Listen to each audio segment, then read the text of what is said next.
श्री राधा श्री राधा। ये उन उपासकों के लिए कह रहे हैं जिनको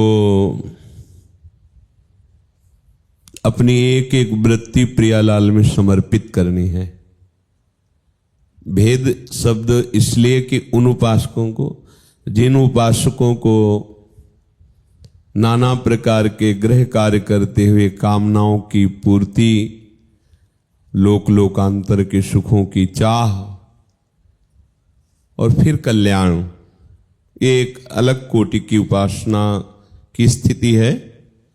पर ये जो हम चर्चा कर रहे हैं उन उपासकों के लिए कर रहे हैं जिनका सीधा लक्ष्य है समस्त कामनाओं को मिटाकर एकमात्र प्रिया प्रीतम के समीप पहुंचना। इसलिए बहुत ध्यान से सुनिएगा।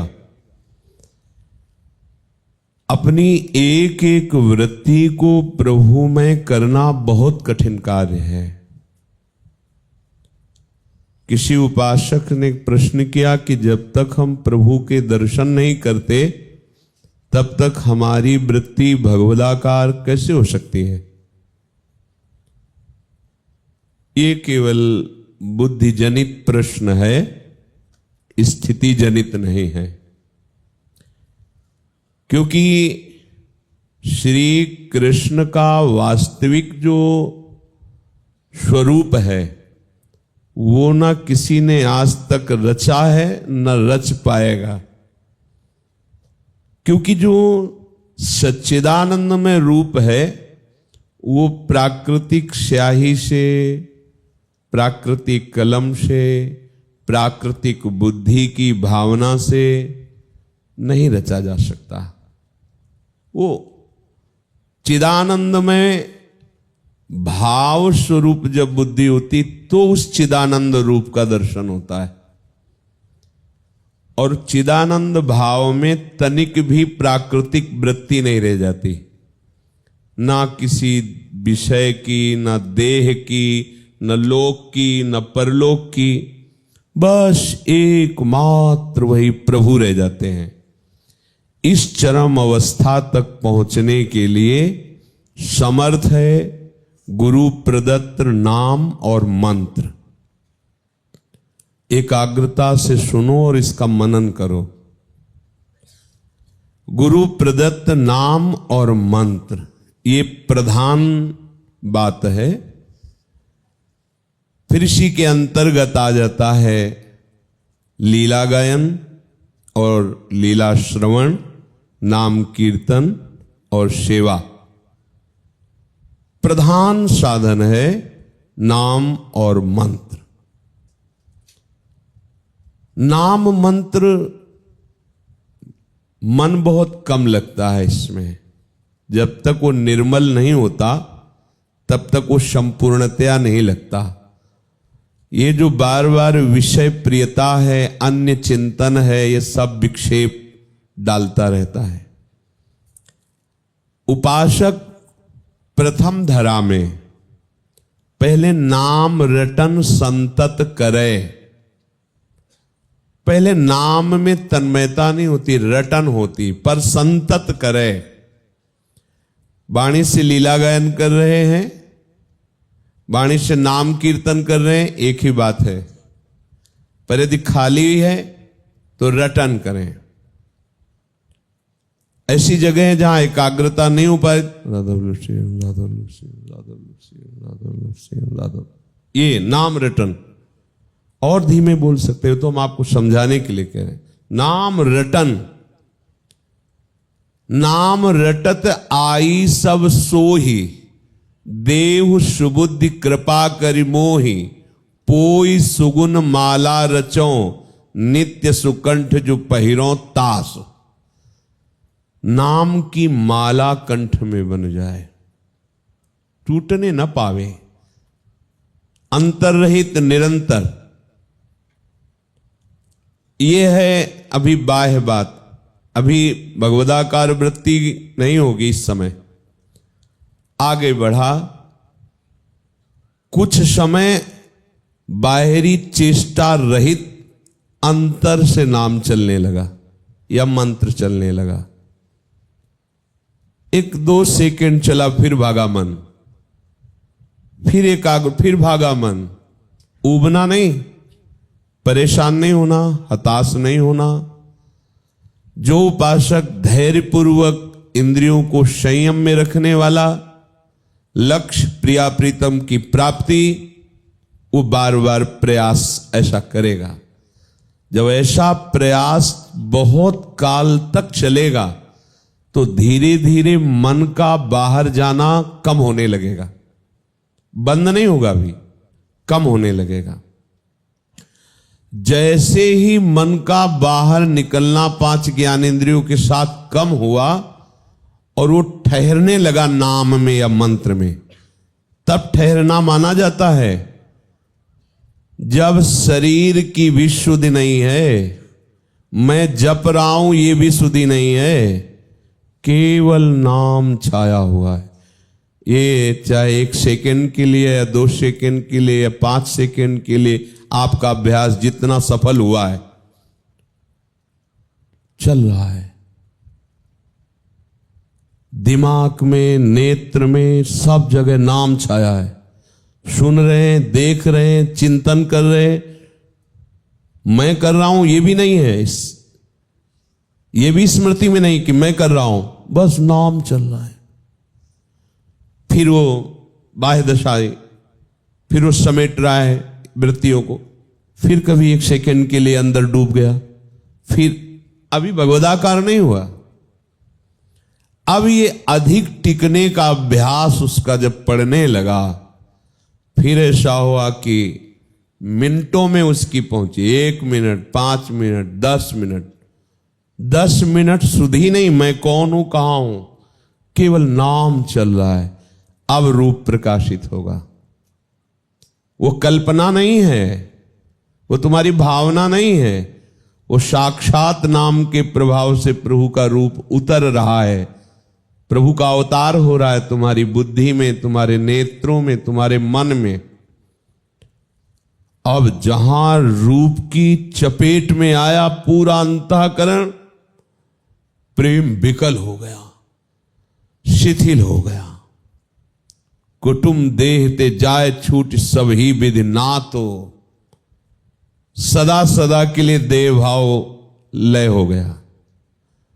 जो जन्म मरण का हेतु देहाभिमान था, सदा सदा के लिए लय हो गया। अब तो ऐसी आंतरिक स्थिति रहती है उस उपासक की कि बाहर बर्ताव करता, चेष्टा करता हुआ भी, जैसे सुषुप्ति में आपको देह भान नहीं रहता, सुषुप्ति में आपको अज्ञान की धरा में बाहर चेतना नहीं रहती, ऐसे संपूर्ण चेतना होने पर, उसे बाह्य चेष्टा करने पर भी विस्मृति नहीं होती। अंतर में वही नाम, वही आनंद, वही रूप बाहर बड़ी गंभीर वृत्ति से व्यवहार कर रहा है। इसी भगवदाकार वृत्ति की जब गाढ़ अवस्था होती है और निरंतर यही स्थिति रहती है, तब भाव देह का प्रादुर्भाव होता है। अब दिव्य देह और दिव्य मिलन और दिव्य सेवा अर्थात लीला पात्र बनकर के लीला में प्रवेश, ये अत्यंत दुर्लभ गति है। ये अत्यंत दुर्लभ बात, अत्यंत दुर्लभ बात है, पर ये प्राप्त नाम से, मंत्र से होता है। सहयोगी जब आप सेवा कर रहे हैं, पत्रावली, पुष्प, माला, पोशाक, आभूषण, भोग, आरती, ऐसी तन्मयता करो कि कुछ याद न रहे। और आरती बना रहे तो नाम चल रहा है, चिंतन में श्री जी के प्यार में भरी हुई आरती बना रहे हैं। जो सेवा कर रहे तन्मयाहा, डूबने की कोशिश करो उसमें। बगल में कौन बैठा है, क्या बात कर रहा है, ये सब छोड़ो। जिस सेवा में हो बिल्कुल उसमें तन्मय हो जाओ। श्री जी के लिए रसोई हमन यहां कर रहे, तन्मय होकर आप देखो कितना आनंद का अनुभव होगा। तुम्हारा चिंतन ही तुम्हारा धन है, तुम्हारा चिंतन ही तुम्हारा साधन है, तुम्हारा चिंतन ही तुम्हारा साध्य है। इस बात को समझो। ये बहिर्मुखता छोड़ो। जीव की ऐसी दशा हो रही है कि नरक कुंड से निकाल के अमृत कुंड में डालो ना तो कहता मुझे क्यों निकाला, नरक कुंड से क्यों निकाला, मुझे वहीं रहने दो, अच्छा लगता है नरक कुंड में। पर जैसे मां अत्यंत दुलार से भरी हुई अपने बेटे की बात नहीं सुनती, उसको स्वस्थ और सुखी करना चाहती, ऐसे ये ऋषि मुनि शास्त्र सदगुरुदेव ऐसे प्रयासरत हैं। यदि आप सहयोग कर दें तो ये दुर्लभ गति आपको सुलभ हो जाए। एक भी श्वास प्रिया प्रीतम का नाम मंत्र न छूटने पावे। जब सर्वत्र हैं तो सब रूपों में वही हैं, पर जो उनका रूप है वो केवल नाम जानता है, केवल नाम, दूसरा नहीं। नाम जिसे रूप का परिचय करा दिया उसे हो गया, अन्यथा वो रूप आज तक कोई प्रकृति में रंग ही नहीं पैदा हुआ कि वे उस रूप को भर सके अपने रंग से। पीता ऋणक्षय मनंत तडिल्लता भाम। एक बिजली की कांति तो उतार नहीं सकते आप, प्राकृतिक बिजली की कांति, फिर अनंत बिजलियों की कांति, पीत और अरुणिमा लिए हुए श्री प्यारी जू के श्रीअंग की कांति या प्यारे जू के श्रीअंग की कांति कैसे उतार सकते हैं? वो नाम देगा, वो नाम रूप लाएगा। हमारा परम विश्राम तन्मयाहा इस शब्द पे है, तन्मयाहा। हम श्री जी की सेवा में तो बस सेवा में ही हैं हम। नाम है, नाम में ही है, मंत्र में ही। नृत्य कर रहे तो सामने कर रहे, प्रिया प्रीतम है सामने।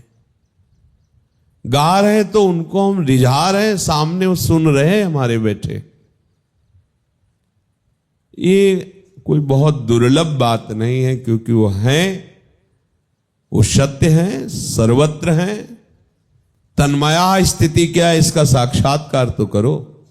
एक एक वृत्ति जिधर लगाओ, जिधर का मतलब सेवा, नाम, वाणी, गुण कीर्तन, गुण श्रवण, या व्यवहार में भी तो सब में भगवत भावना करते हुए, अपने राधा वल्लभ लाल को दृष्टि में रखते हुए उन्हीं की प्रसन्नता के लिए बात करना, सेवा करना, आदर करना।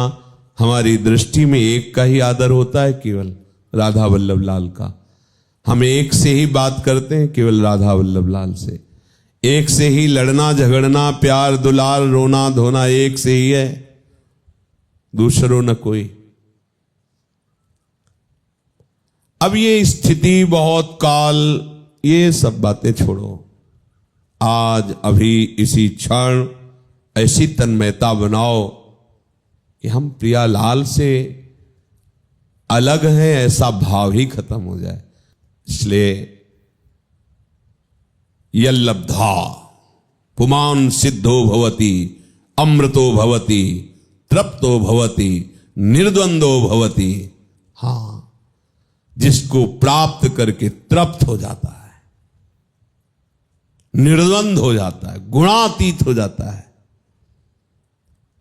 कोई शोक, कोई चिंता, कोई चाह, कोई भय नहीं, वो अंदर ही है आपके। चिंतन, एक एक वृत्ति तुम्हारी। अब इसका तो अभ्यास किया नहीं। अभ्यास किया है बाहर बहिर्मुख विषयों को देखना, विषयों को भोगना, विषयों के प्राप्ति के लिए रोना। कोई एक रो के सामने पड़ा, किसी ने कहा कि देखो उसकी श्रद्धा। अरे उसकी श्रद्धा विषयों के लिए, प्रियाजू के लिए नहीं है।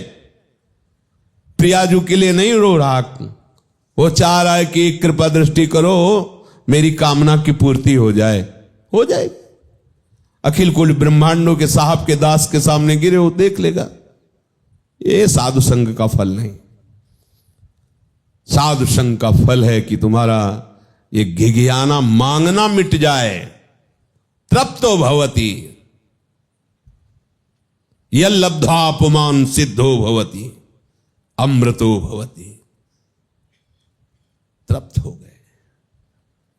एक एक रोम रोम कृतकृत्यता से पुलकित है। नाम रूप लीला धाम, ओह, पर बड़ी विडंबना है, ऐसी वस्तु प्राप्त है, उसका स्वाद न लेकर बाहर घूम रहे हो।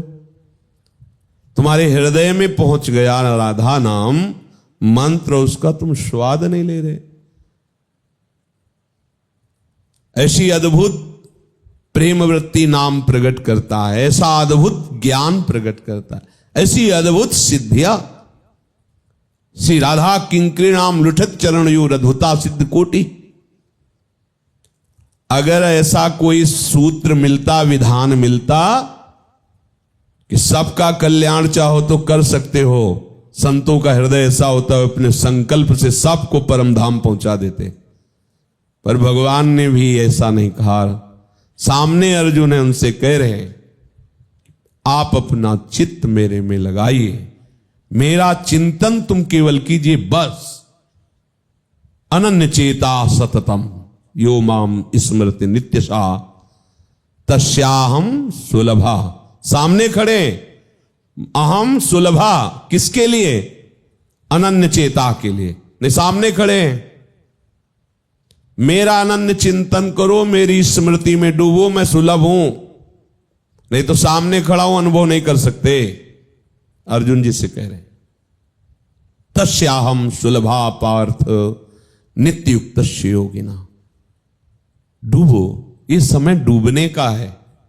यौवन अवस्था ऐसा संयोग, तुम्हारे भाग्य को देखकर देवता ललचाते हैं, काश मुझे एक बार भारत भूमि में जन्म हो और मुझे ऐसा संयोग मिल जाए तो मैं अपने को इस देव योनि से भी ऊंचे भगवत दासत्व को, भगवत स्वरूप को प्राप्त कर लूं, भगवान के नित्य धाम का वासी बनूं। देवता भी, देव दुर्लभ योनि कही गई है। तुम्हें बहुत बढ़िया हो, तुम अभागी नहीं हो। तुम्हारे भाग्य की प्रशंसा है कि तुम्हारे भाग्य में वैराग्य मार्ग से चलकर श्री जी की तन्मया स्थिति, उनके चरणों के समीप पहुंचने का सौभाग्य मिला है। गर्व करो इस बात का कि हम महारानी जी के हैं, हमारे भाग्य में महारानी जी हैं। विषय नहीं, कर्म बंधन नहीं, हमारे भाग्य में प्रियालाल का प्रेम बंधन है। निरंतर भजन परायण रहो, विश्वास करो। आप अपने मार्ग को समझिए, अपने हृदय की स्थिति को जांचिए, बार बार इन बातों का मनन करके इनको हृदय में धारण कीजिए। इसी जन्म में, जीवित अवस्था में प्रभु की साक्षात्कार की योग्यता प्राप्त कर लो। मान लो मेरी बात, वो दूर नहीं है, वो आंख बंद करो या खुला, वो सामने ही है। बस आपको इनकी चाह करनी है, इनमें तन्मय होना है। खूब नाम जप करो, खूब मंत्र जप करो, एक क्षण भी खाली मत रहो। से सावधान होकर चलो, समय बर्बाद मत करो। समय से कीमती कुछ नहीं है और इसकी वास्तविक कीमत केवल भगवत चिंतन है, केवल भगवत नाम रूप लीला गुण है। श्री राधा वल्लभ लाल की।